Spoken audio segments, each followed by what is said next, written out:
Bien, merci Christophe. Donc, titre de notre présentation, un SIG est véritable outil d'aide à la prise de décision pour les plans de renouvellement. C'est un des aspects que nous verrons pendant cette conférence. Donc, Christophe nous a présenté. Donc, je m'appelle Thierry de Tondeur, mon collègue s'appelle Jérôme Boncompin, et nous représentons la société qui s'appelle One Spatial et qui, il y a quelques mois, s'appelait encore Starapic. Donc, ce sera un peu plus connu effectivement sous le nom de Starapic. Voilà, donc en guise d'introduction, peut-être quelques généralités sur les enjeux de la gestion de l'eau, mais aussi de l'assainissement. Bon, c'est vrai que l'accès à l'eau potable est un droit économique et social reconnu par l'ONU. Je pense qu'il est bien de repositionner aussi des choses dans un contexte plus large. 1,5 milliard de personnes n'ont pas accès à l'eau potable. On parle ici évidemment du monde. Dans les pays développés, l'âge moyen des réseaux de distribution d'eau potable est de 50 ans, ce qui représente déjà effectivement un certain âge. Et puis dans un pays comme la France, le taux de fuite est estimé à 21%. Donc c'est important. On sait que les concessionnaires, les régies, les propriétaires de réseaux ont cette préoccupation permanente, qui est notamment donc la recherche des fuites d'eau pour améliorer le rendement de leurs différents réseaux. Et vous verrez dans nos présentations comment un SIG peut améliorer à cette chasse aux fuites d'eau. Et puis dans certains pays, dont la France, obligation d'inventaire détaillé des réseaux et amélioration de leur rendement. Donc effectivement, la loi Grenelle nous impose à tous de cartographier précisément le réseau dans le but de connaître le patrimoine, d'améliorer le rendement, mais également de pouvoir répondre aux différents impétrants, notamment la loi anti-endommagement et le guichet unique. On a essayé ici de résumer dans cette diapositive quelles étaient les problématiques d'un grand gestionnaire de réseau, et vous le verrez au travers de notre présentation, mais également celle des collectivités qui vont suivre. C'est évidemment de cartographier le plus précisément possible le réseau dans sa réalité géographique pour savoir où passent les différents éléments du réseau, c'est-à-dire connaître votre patrimoine.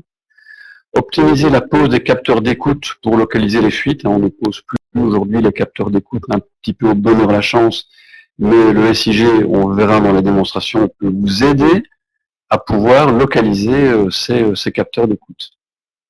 Évidemment, gérer les hydrants et visualiser les couvertures incendie. Recenser les fuites, on en a parlé, et les autres anomalies sur le réseau, parce que le fait de recenser les fuites et les anomalies vous aidera par la suite à pouvoir gérer vos différents plans de renouvellement. Et puis s'interfacer, et ça on le demande souvent lorsqu'on installe un système chez nos clients, s'interfacer avec les outils de GMAO, de gestion de maintenance, qui peuvent être en place, et puis avec les outils de facturation et de modélisation des différents réseaux. On l'a dit aussi, partager les différentes informations avec les impétrants. Donc là, la contrainte, la loi sur les DT des ICT vous oblige à partager et à communiquer vos informations. Évidemment que le SIG fait partie des outils qui vous aident à partager vos informations. Et puis, ce qu'on vous demande également systématiquement, c'est de pouvoir emporter les données sur le terrain, donc les différents plans, quand vous êtes en intervention sur le terrain. La réponse de notre société, puisqu'on est un éditeur de logiciels, s'appelle Helix Aqua, donc c'est le nom d'un produit, d'un SIG métier que l'on propose aux différentes collectivités. Cette offre élaborée avec notre expérience historique et depuis de longues années avec différents acteurs du domaine de l'eau et de l'assainissement. C'est une offre qui est destinée aux syndicats, aux villes et aux sociétés privées.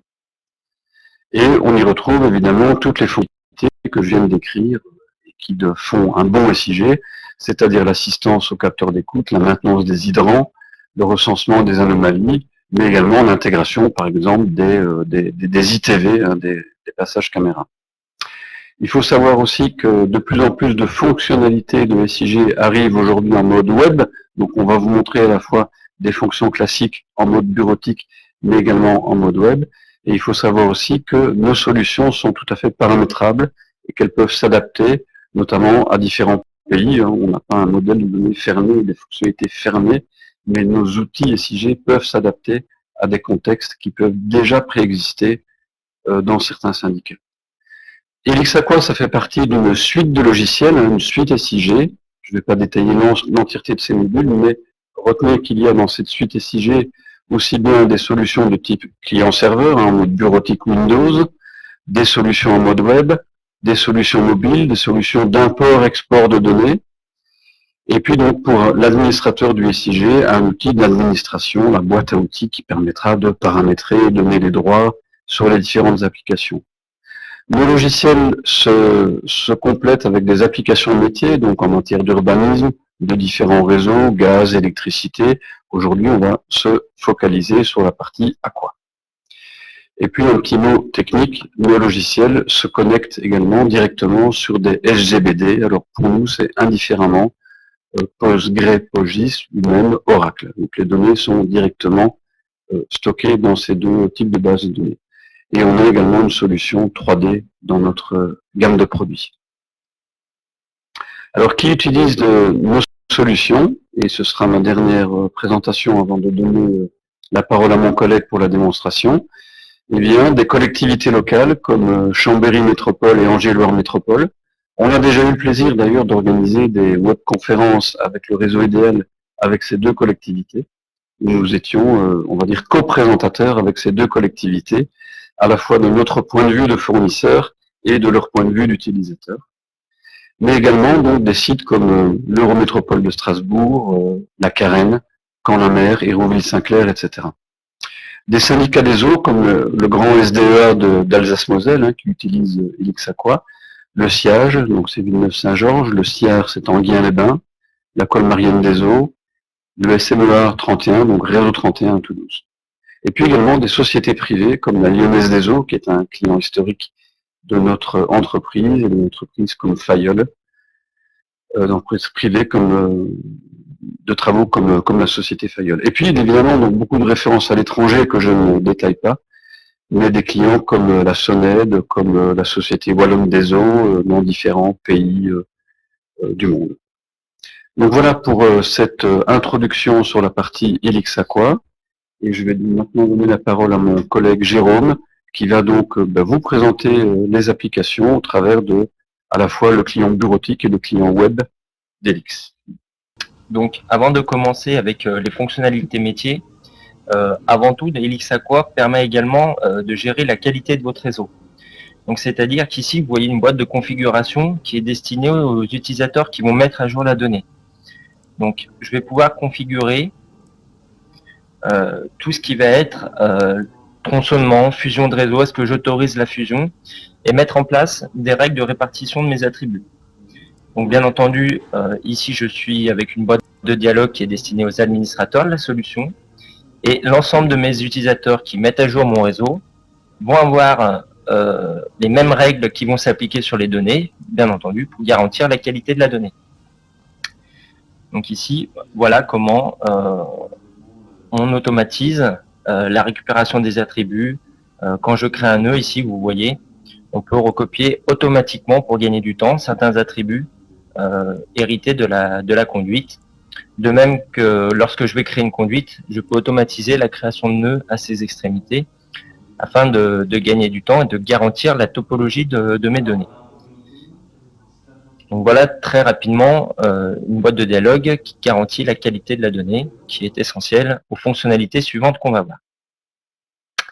Parmi les fonctionnalités, donc, Elixaqua vous propose ce qu'on appelle la gestion des coupures d'eau. Donc vous avez un module de planification de coupures d'eau, et donc qui va vous permettre de mentionner une date de début avec pourquoi pas une heure précise, une date de fin. Donc si vous êtes capable d'estimer la durée des travaux sur le terrain. Et donc on va pouvoir ici associer créer la coupure. Donc je crée ma coupure, je pointe ma conduite et automatiquement je sais les vannes à manipuler pour pouvoir isoler cette conduite. Fonctionnalité classique qui est le rapport qui va mettre en évidence l'ensemble des tronçons, des vannes et des branchements qui vont être impactés par cette coupure. Bien entendu, on peut aller plus loin, c'est-à-dire que si vous modélisez dans votre SIG les abonnés, et bien directement, vous avez les abonnés qui sont impactés par la coupure ce qui peut permettre de les prévenir rapidement. La coupure d'eau que vous venez de voir, elle est configurable. Il n'y a pas que la coupure d'eau qui est configurable, on verra tout à l'heure la pose des capteurs d'écoute. Mais là encore, une boîte de dialogue destinée aux administrateurs. Parmi la configuration possible, c'est notamment ce qu'on appelle les conditions de passage des nœuds limites. C'est-à-dire que tout à l'heure, j'ai cliqué sur une conduite, j'ai demandé d'isoler cette conduite, ça m'a mentionné les vannes à remonter. Ben, en fait, je peux dire que si la position de la vanne est en état fermé et cassée, et qu'elle n'est pas manipulable, ça me mentionne une autre vanne à manipuler. Ici, vous voyez la configuration pour les capteurs d'écoute, les prélocalisateurs pour les fuites, donc avec les ABAC qui sont donnés par les fournisseurs. Donc, en fonction du diamètre et du matériau, vous avez la longueur maximale d'écoute de votre capteur. C'est la fonctionnalité qu'on va avoir tout de suite. Donc, on vous propose une assistance pour prélocaliser vos appareils d'écoute. Donc, a priori, l'apport du gestionnaire d'un réseau, c'est de ne pas d'oublier des fuites. Et donc, on a tendance à rapprocher les capteurs. Donc ici, avec cette solution, en cliquant sur des vannes, en admettant que ces vannes-là soient éligibles, on va pouvoir tout simplement ici positionner le capteur et avoir la longueur potentielle d'écoute. Ici, vous voyez que j'en ai posé 2. J'ai un espace entre mes 2 capteurs. Si je le redéplace, j'ai une zone de chevauchement. Si je juste satisfais cette zone de chevauchement, je peux continuer ma pose de capteur. Comme ceci, j'ai encore une zone. Donc ici, je peux le décaler. Bien entendu, la localisation du capteur, ici mentionnée par la flèche rouge, est conservée. Et donc derrière, vous avez cette information et vous êtes capable d'aller sur le terrain et de dire à la personne du terrain, voilà sur quelle vanne je veux positionner mes capteurs. Donc on va dire que la suite logique d'avoir préparé cette pose d'appareil d'écoute au bureau, sur le serveur au bureau, ensuite c'est d'enchaîner avec une intervention qui elle aura lieu sur le terrain, mais je prépare mon intervention au bureau. Et donc là, l'intervention, c'est d'aller poser les capteurs d'écoute sur le terrain grâce au travail que j'ai fait au bureau. Donc ici, on vous montre également tout l'aspect de gestion des interventions. Tout à l'heure, on ira voir la gestion des interventions dans l'assainissement. Mais ici, c'est l'une des interventions qu'on propose dans l'eau, c'est-à-dire aller poser des capteurs d'écoute. Et après, donc, la personne peut aller sur le terrain avec une tablette ou un pan papier, tout dépend de votre équipement, pour aller poser ces fameux capteurs. Une autre fonctionnalité qui est disponible donc en standard dans notre application, c'est la création des couvertures incendie. Donc, conformément à la législation, c'est un buffer de 150 mètres à partir de votre hydrant, suivant le réseau routier. Donc ici, je suis en train de générer les couvertures incendie pour l'ensemble des hydrants que vous voyez dans la carte.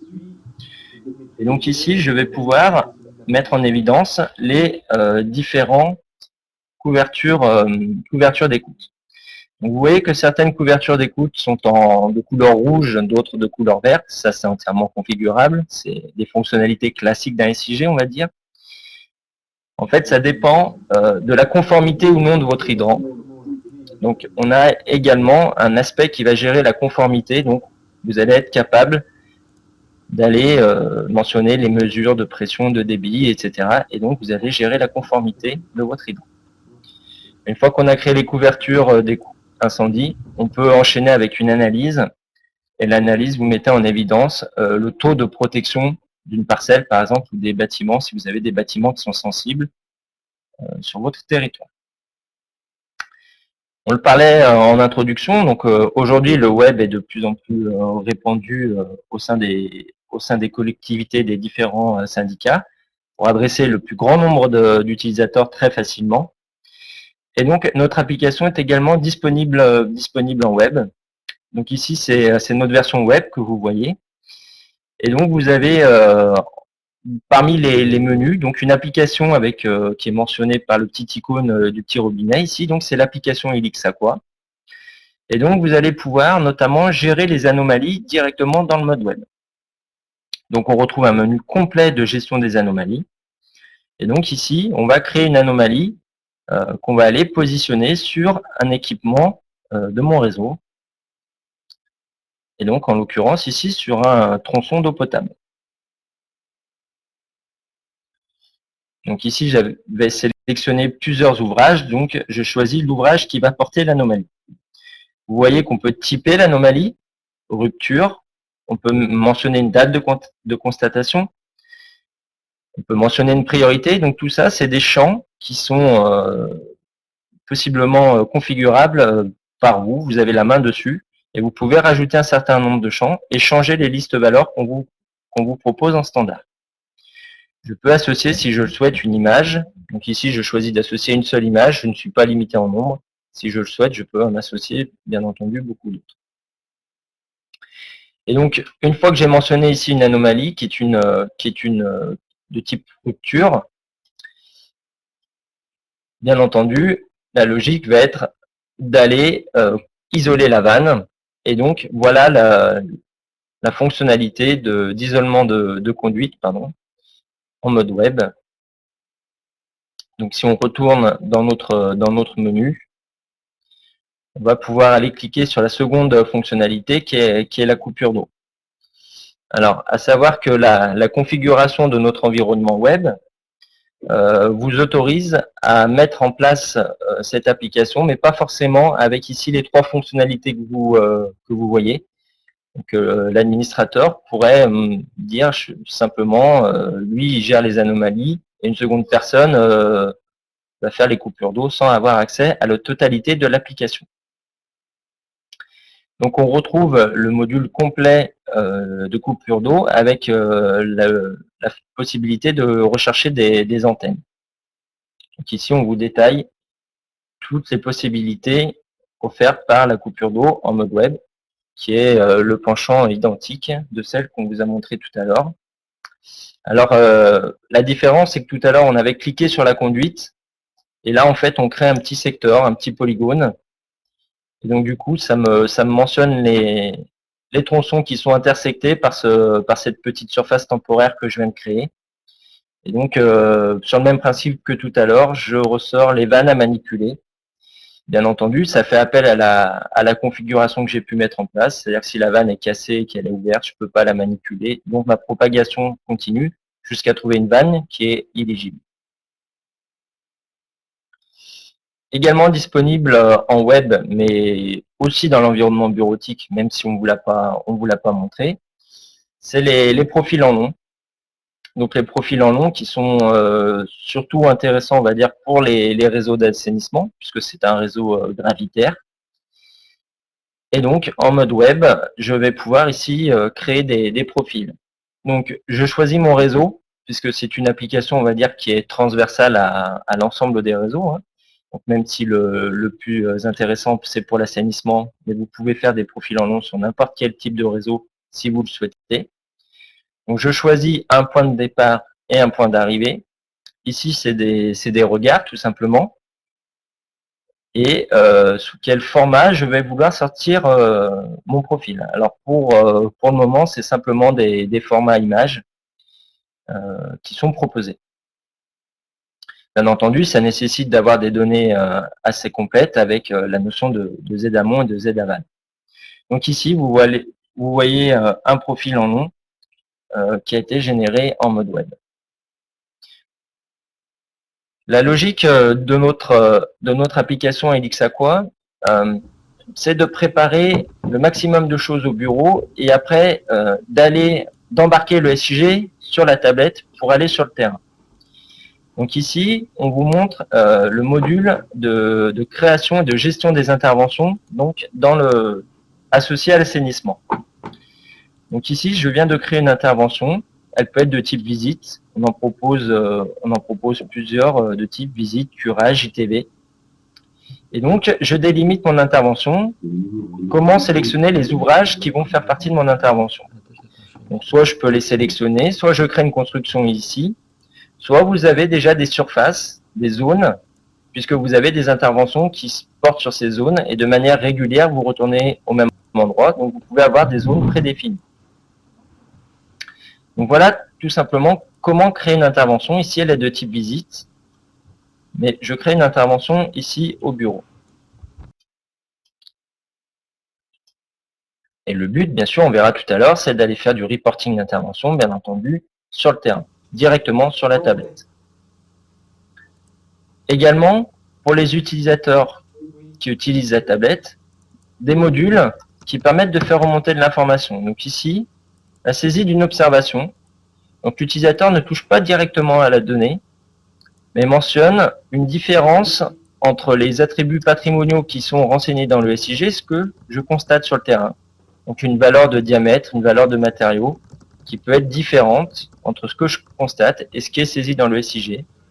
Mon utilisateur terrain avec cette tablette a la possibilité de me mentionner cette différence sans toucher à la donnée. Parce que généralement, on n'aime pas trop que les gens du terrain touchent directement à la donnée.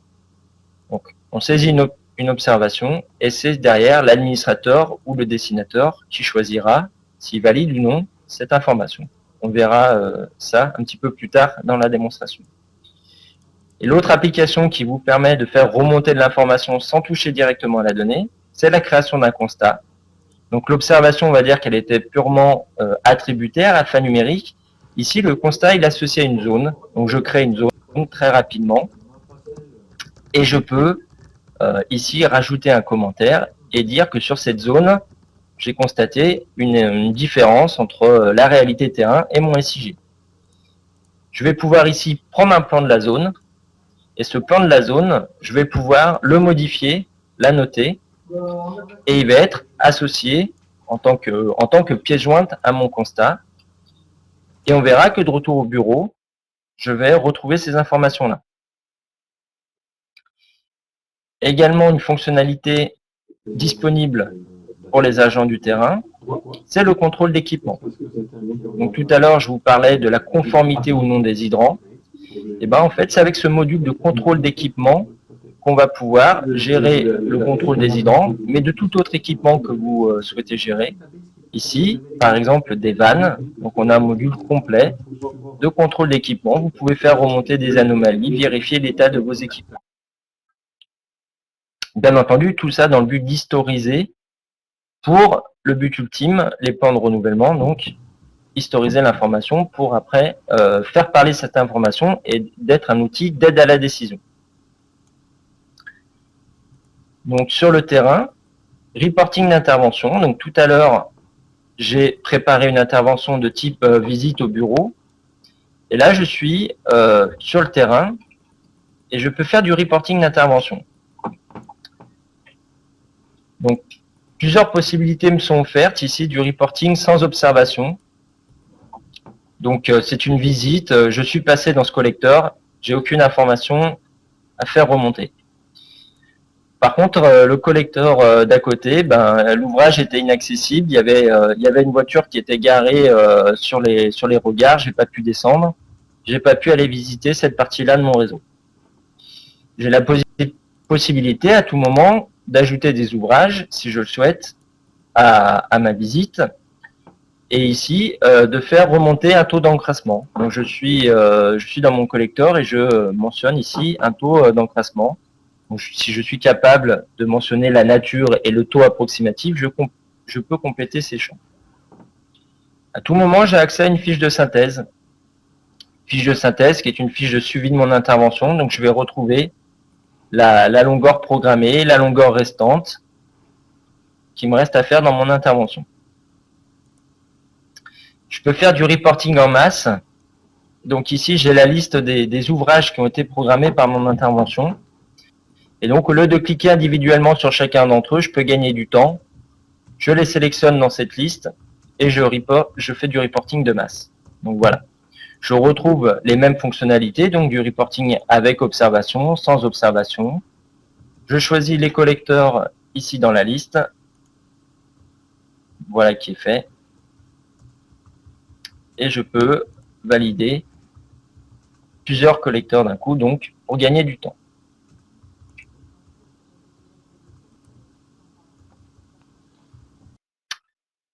Et donc, une fois que j'ai fait toutes ces opérations sur le terrain, bien entendu, il va falloir synchroniser. Synchroniser pour que au bureau, je puisse récupérer ces informations. Donc, tout à l'heure, j'ai saisi une observation qui me mentionnait une valeur d'attribut de diamètre différente. Et bien là, j'ai synchronisé mes données et je récupère ici cette observation. Donc ici, je vais ouvrir l'observation. Et voilà, je constate bien une différence entre mon SIG et ce que mon utilisateur terrain m'a mentionné.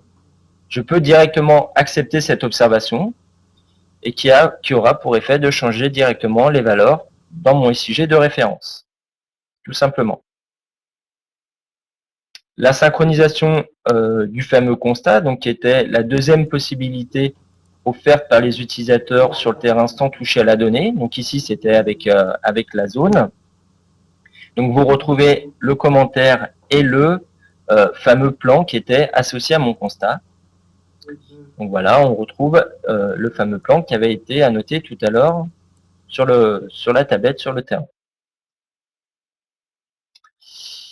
Également, tout à l'heure, je vous ai montré la création d'une intervention qui était de type curage. Donc, on va également gérer les interventions de type ITV. Donc, on va permettre de créer des ITV et de fournir le fameux fichier texte qui correspond à la norme des ITV, qui sera rempli par le passage caméra. Ce fichier texte, on va pouvoir le réassocier dans le SIG. Donc, c'est ce que vous voyez ici, c'est-à-dire que je vais aller chercher le fichier texte qui a été généré par mon application et complété par le logiciel de passage caméra. Donc ici, je retrouve l'ensemble des observations qui ont été ramenées par mon ITV. Et donc, quand je clique sur un collecteur, vous ne voyez peut-être pas très bien l'écran, mais il est mis en évidence dans la carte. Je peux ouvrir les photos qui sont associées à une observation. Et également, chaque observation est positionnée le long de mon ouvrage. Et donc, le but ultime de centraliser toutes ces informations-là dans le SIG, c'est la notion de plan de renouvellement, donc d'aide à la décision pour renouveler les conduites. Donc, nous avons un module de renouvellement de conduite. Donc, ici, on a deux fonctionnalités. On peut calculer les notes et ensuite affecter les années. Donc, pour calculer une note, même principe, soit je sélectionne un ouvrage individuellement, ou alors je sélectionne plusieurs ouvrages à l'aide d'une construction ou d'une surface. Et donc ici, vous allez voir que j'ai un nouvel attribut qui va apparaître dans son tronçon, c'est la note de renouvellement. La note de renouvellement est calculée par le système avec une pondération en fonction des anomalies, en fonction des diamètres, toutes les choses que vous avez pu faire remonter sur cet ouvrage. Vous choisissez, vous avez la main sur la pondération, et du coup, ça va calculer une note. Et de cette note-là, on va pouvoir en déduire une année de renouvellement. Donc, l'application peut vous proposer une année de renouvellement, ou alors vous pouvez affecter une année de renouvellement sur la conduite ou sur un ensemble de conduites. Donc voilà, ces informations-là sont des attributs qui sont stockés directement dans l'ouvrage. Et là, vous voyez que j'ai mentionné une année de renouvellement. Donc bien sûr, derrière, d'autres fonctionnalités classiques d'un SIG, on va dire, qui exploitent ces informations-là, c'est de la thématique ou des exports Excel. Donc ici, l'exemple d'une thématique qui va porter sur mes tronçons d'eau potable et qui va mettre en évidence les différentes années de renouvellement. Donc ici, voilà, je vais aller choisir l'attribut année de renouvellement et je vais pouvoir générer une thématique. Donc là, je mets en place ma thématique. Voilà, donc j'ai fait que sur la vue courante, donc j'ai pas beaucoup d'années de renouvellement. C'est une base de démonstration, elle n'est pas forcément renseignée de façon homogène sur le territoire. Bon, j'ai accès à plusieurs codes couleurs, c'est moi qui le décide, ça c'est du paramétrage. Mais voilà, par exemple, une thématique en fonction des années de renouvellement qui ont été mentionnées ou calculées par le logiciel. Bien entendu, derrière, je pourrais faire un export Excel et donc avoir une vision pour le renouvellement de mes conduites. Merci de votre attention.